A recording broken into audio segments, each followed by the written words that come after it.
Hi, my name's Jennifer Moore, and I use two ideation strategies. I first started off with the brain dump, and that was fairly easy for me. That's something I do a lot with my students. When they're stuck with something, I'll tell them, okay, let's think about things that you like. What do you do outside of school? What are your hobbies or your favorite things? And I'll just have them start making a list. So I did that first, and I struggled more than I thought I would, because I didn't break down the words enough. When I had an idea in my mind, I could picture it, so I didn't break off as much as I probably could have with other words.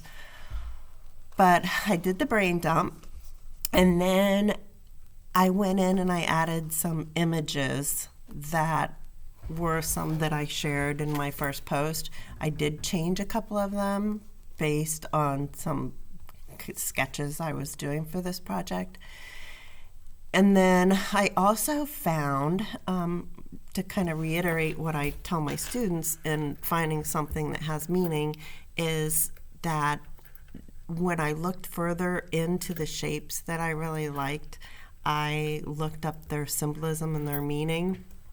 Not only the meaning they had for me personally, but then different cultures' meanings for some of the objects. And then they really had more of an importance to me, and I was able to really personalize.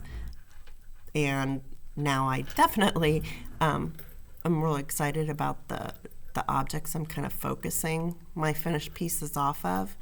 And then the other ideation strategy I used was the mind mapping. That was a little bit more difficult for me, because I envisioned having like stacked stones, because I really want to try to do some type of sculpture that I think is totem built for like outside.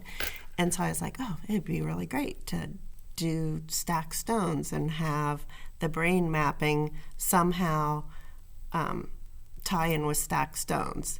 But I spent too much time dwelling on how to do that. I gave up, and I just painted some like pebbles varying in size, and then have 3 project ideas. I think I've narrowed it down though. And off of each one of those project ideas, I did the mind mapping off of those. So those were the 2 strategies that I used, and I have not really done the mind mapping with students. I usually just have them list out things, but I think that would be a great idea. So anyway, that's it. Bye.